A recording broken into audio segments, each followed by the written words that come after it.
Previously in the Gospel of John. One of the driving questions of the Gospel of John. Are you satisfied with your life? And if not, can anything be done about it? What is it that keeps you from seeing that God is birthing you to new life? What would it be like to set it down, stretch out, and be born anew? Because John is giving us this intentional, overarching story of who Jesus is. The signs are pointing to who Jesus is, because Jesus is the I am. I'm coming to you, Jesus says, in weakness and vulnerability, because I refuse to dominate or frighten you. But I have what you need to be able to live Zoe life, and I want to give it to you. In fact, the most important thing to do is to stop doing and abide in the love of Jesus. And my kid turned to me and said, you know, you'd get a lot more out of this if you believed. But wait, there's still more.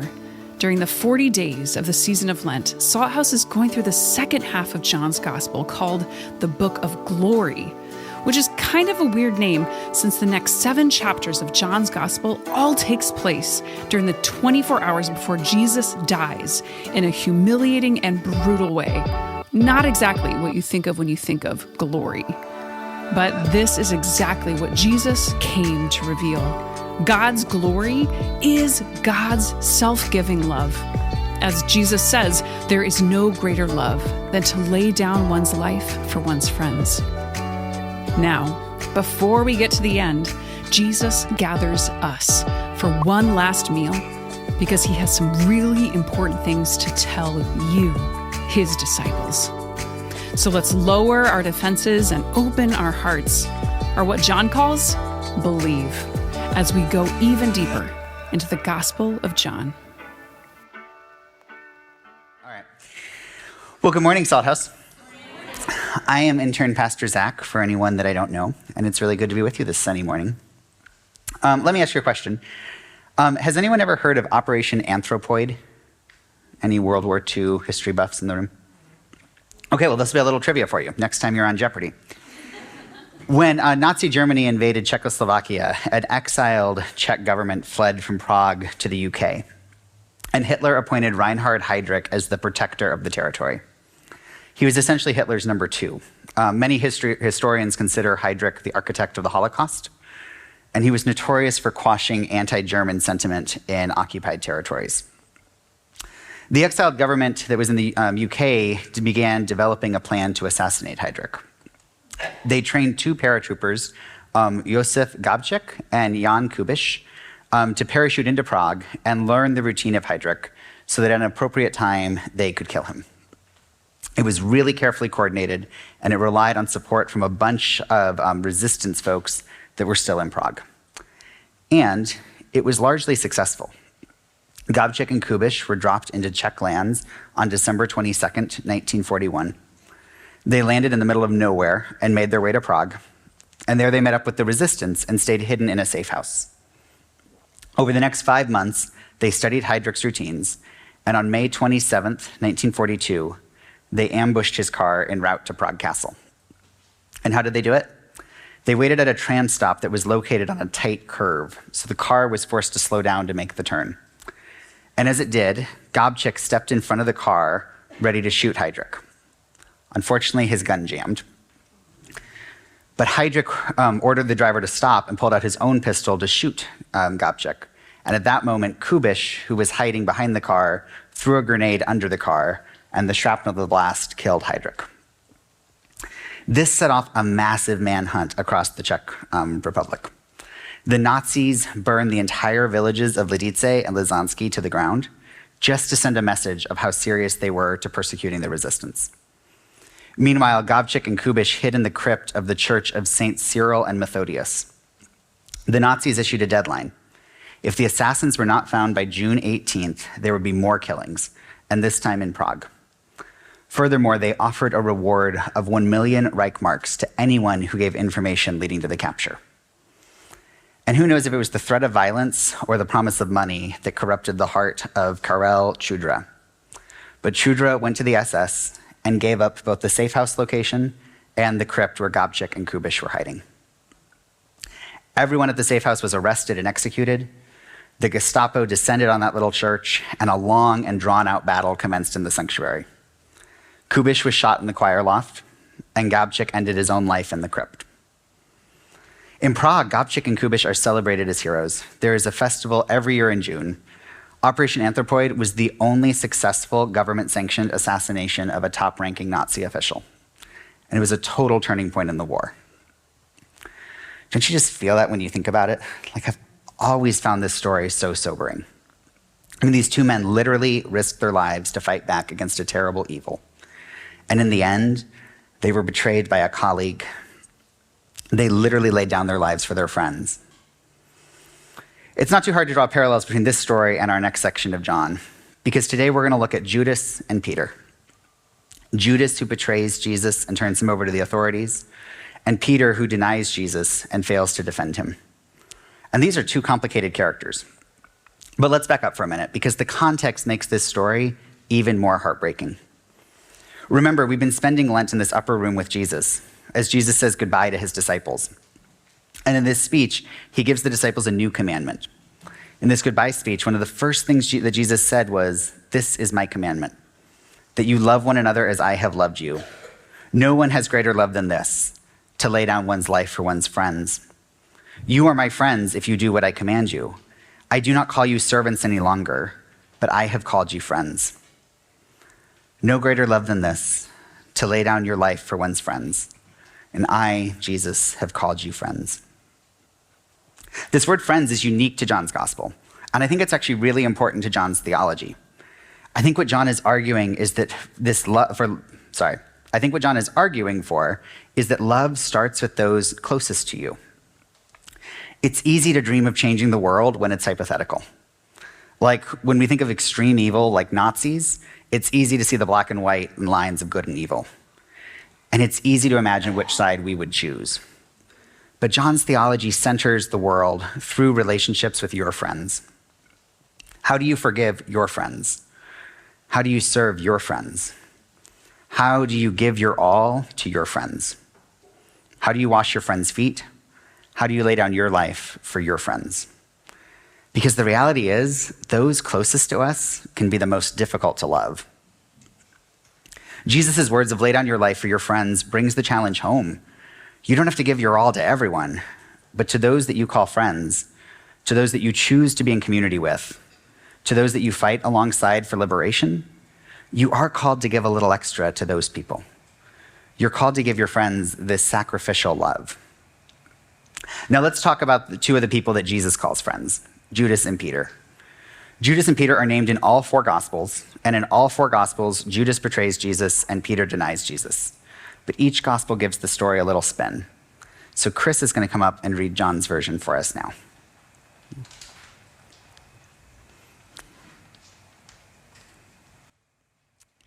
Okay, this is John 18, verses 1 through 27.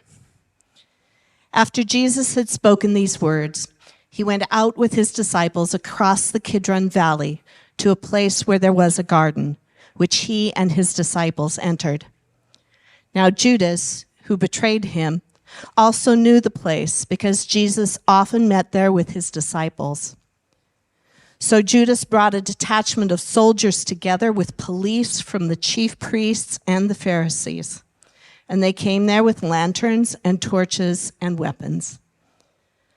Then Jesus, knowing all that was to happen to him, came forward and asked them, "Who are you looking for?" They answered, "Jesus of Nazareth." Jesus replied, "I am." Judas, who betrayed him, was standing with them. When Jesus said to them, "I am," they stepped back and fell to the ground. Again he asked them, "Who are you looking for?" And they said, "Jesus of Nazareth." Jesus answered, "I told you that I am he. So if you are looking for me, let these people go." This was to fulfill the word that he had spoken. I did not lose a single one of those whom you gave me. Then Simon Peter, who had a sword, drew it, struck the high priest's slave, and cut off his right ear. The slave's name was Malchus. Jesus said to Peter, "Put your sword back into its sheath. Am I not to drink the cup that the Father has given to me?" So the soldiers, their officer, and the Jewish police arrested Jesus and bound him. First, they took him to Annas, who was the father-in-law of Caiaphas, the high priest that year. Simon Peter and another disciple followed Jesus. Since that disciple was known to the high priest, he went with Jesus into the courtyard of the high priest, but Peter was standing outside at the gate. So the other disciple, who was known to the high priest, went out, spoke to the woman who guarded the gate, and brought Peter in. This woman said to Peter, "You are not also one of this man's disciples, are you?" He said, "I am not." Now the slaves and the police had made a charcoal fire because it was cold, and they were standing around it and warming themselves. Peter also was standing with them and warming himself. Now while Simon Peter was standing and warming himself, they asked him, "You are not also one of his disciples, are you?" He denied it and said, "I am not."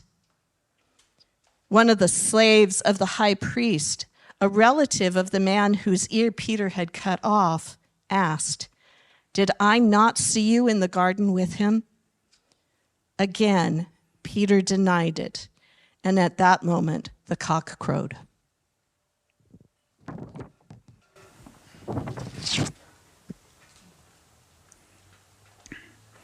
Thanks, Chris. So let's start with Judas. Judas's motivation for betraying Jesus is a little different in each of the Gospels.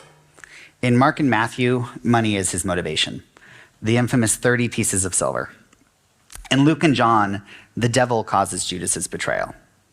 But John actually kind of marries the devil and money together because John highlights several times throughout his gospel that Judas is a thief and that Judas steals from Jesus and the other disciples. Now, for me, it's hard to hear the word devil and not picture a horned red man with a pitchfork and a tail. So I'm going to suggest we use the Greek word diablo. Diablo is a Greek word that means false accuser. I like this word because it gets me out of that personified cartoon devil and makes me think of this kind of cosmic evil force that entices and deceives. And translators have disagreed for centuries about what exactly John thinks the Diablo does to Judas. Some scholars suggest that the Diablo causes Judas to betray Jesus and Judas is just sort of powerless to resist. Others think that the Diablo puts the impulse on Judas's heart, and then in like this moment of weakness, Judas is enticed and deceived. And there are also theologians who think that the Diablo just kind of suggests and prompts Judas along. But what theologians agree on is that this Diablo cannot control Judas. It merely corrupts his thinking. Judas has a choice, and Judas chooses to steal money from the community, and Judas chooses to listen to the false accusations of the Diablo. I wonder if it's a bit like the story from Prague of Kudra and the Nazis. Did Judas succumb to fear? Was he afraid of violence? Was he afraid of retribution?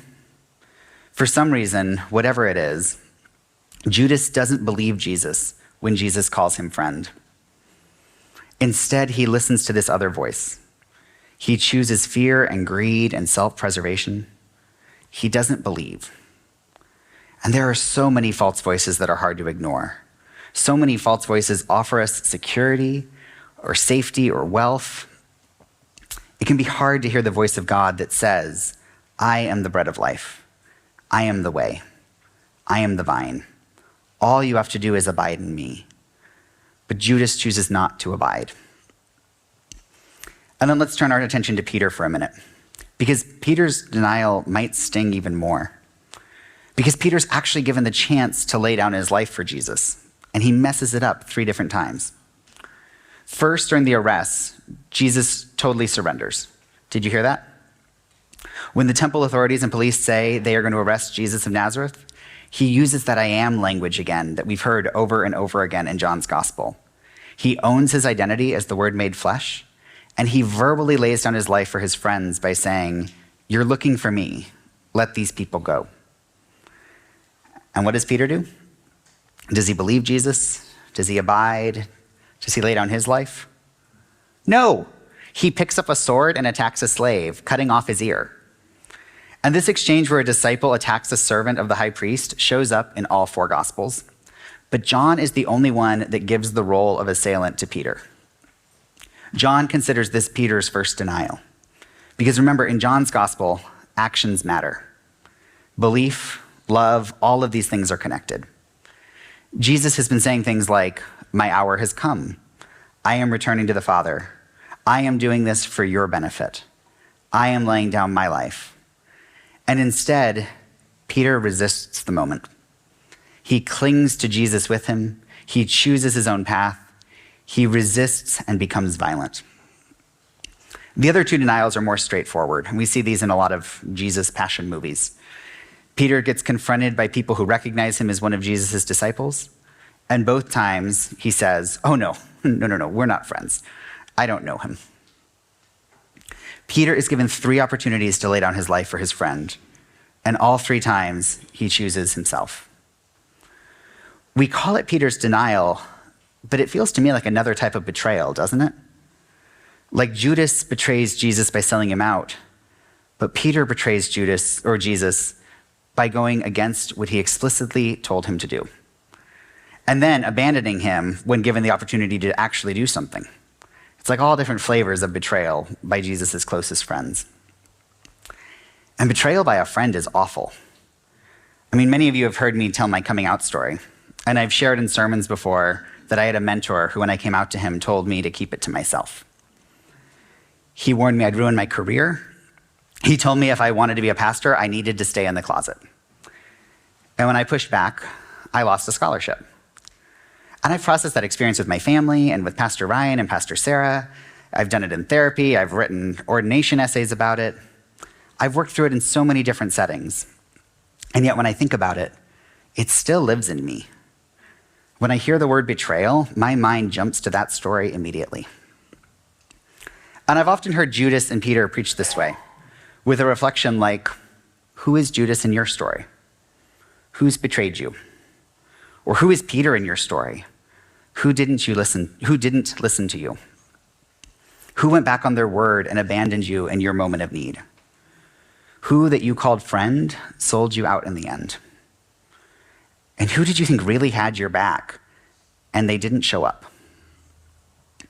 The good news is Jesus knows betrayal. Jesus has been betrayed too. And Jesus is in solidarity with those who get betrayed. Your friends may turn your back on you, but Jesus never will. Jesus knows the pain you felt, and Jesus has felt it too. And I believe that that's a really good sermon. I totally think it's true. I mean, that's what the World War II analogy gets at, right? Who are the modern examples of those that betrayed their friends and caused undue harm? But I think there's more to it than that. Because when we're talking about killing Nazis and betraying colleagues to their death, that seems really clear and simple to me. There's good and there's evil. But I don't think reality is that simple. I think most of our friendships are more complicated than that. I mean, the metaphor breaks down for me because I'm not friends with Nazis. And I'm not Jesus. I think another important question that's worth asking is, when have you been Judas? Or when have you been Peter? And that's a much harder question to ask. And I've told that story about my mentor at least a dozen times. Like, I have it really well rehearsed at this point. Because that story so helps me access and feel the betrayal and denial in my own life. I mean, this man that I trusted hurt me, and I need to know that Jesus is in that pain with me. And I do believe he is. But I've started to see the story in a new light. Because I've come to realize something. I can be a little hothead sometimes. I tend to think that I know better, and when people disagree with me, I tend to resolve to prove them wrong. And if I'm honest, I may have done that with this mentor of mine. And I'm not excusing what he said. It was really hurtful and more than a little ignorant. I mean, I did prove him wrong, right? Like, the gay pastor thing kind of worked out. But he was a really good friend for a lot of years. He preached and presided at my father's funeral. He helped me discern my call to professional ministry and seminary education. He taught me a lot about public speaking. He advocated for me to get that scholarship. He spoke God's love for me into my life for almost 20 years. And while I don't excuse the hurtful way he reacted to my coming out, I can only imagine that when I turned on my heels, and when I resigned my membership at his church, and when I sent him a letter calling him a homophobe, I probably hurt him too. Can you think of anyone like this in your story? Is there anyone that hurt you? And if you're honest, you probably hurt them too. Like, it's such a messy thing, right? Because in the end of the day, Judas and Peter are wrong. My mentor was wrong. And it can be so easy for me to talk as if I'm Jesus in the story. But I'm not. Because when Judas and Peter contribute to Jesus' suffering and death, Jesus still calls them friends. And I don't always have that in me. The world often discourages this kind of self-reflection. It's hard to say, oh, I betray my friends, or I fail to show up when people need me, or I'm unwilling to take the risk of being vulnerable with the people close to me, or to say, I have hurt people that I love. Because when we admit those things, like, I feel it, this little voice of shame rises up in us. There's sort of a cognitive dissonance that tells us we can't admit to being the bad thing. And yet, if we never reflect on how we hurt others, we might be doomed to keep repeating those patterns. The first step of changing a problem is admitting there is one. And the unfortunate reality is, we cannot change anyone. We can't change our friends. We can only change ourselves. And if there's any hope of healing our relationships, it starts with admitting our shortcomings and faults in those relationships. It all circles back to this whole theme of friends. Changing the world starts with changing how we show up for those people we're the closest to. And now here's the good news. Judas and Peter betray and deny Jesus, and he calls them friends, which means Jesus offers the same mercy to us. Admitting that sometimes we are Judas and Peter to our friends does not disqualify us from oneness with God. Jesus prays for those who hurt him. Pastor Ryan walked us through that prayer last week. That prayer was a prayer for oneness. And in that prayer, Jesus also prays for Judas and Peter.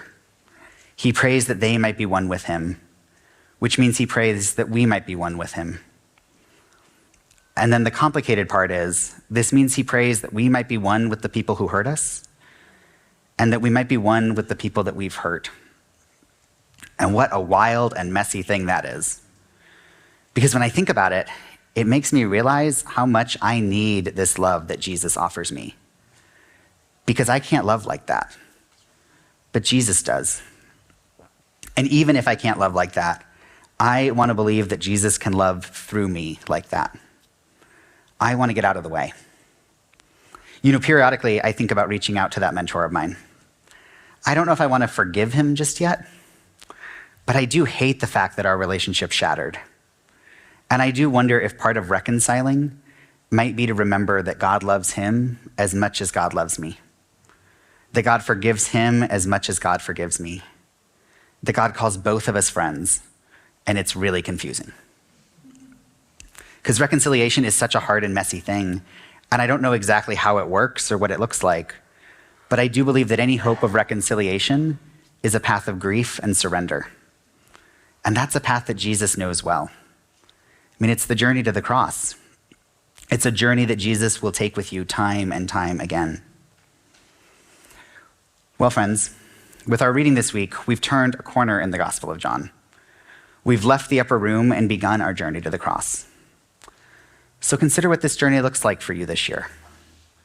And as you do, these are two things I invite you to reflect on with Judas and Peter. One is this question of when have you been betrayed or denied? Because there's no pain quite like that. And Jesus is with you in that pain. Jesus' prayer is that you and the person that hurt you may know that you are both loved by God. And the other question is, when have you betrayed or denied a friend? because healing starts with owning our own faults. And Jesus is with you in that too. Naming the hurt that you've caused does not change Jesus' radical love for you. I wonder what it might be like for you to pray for some of these people that come to mind. What would it be like to pray for someone who betrayed you? And what would it be like to pray for someone that you have hurt? Because many of us might not get the chance to lay down our lives or fight against evil forces or battle Nazis. But we all get the chance to start with our friends. We all get the chance to surrender our heart to the loving embrace of God. And that just might be where it starts. Amen?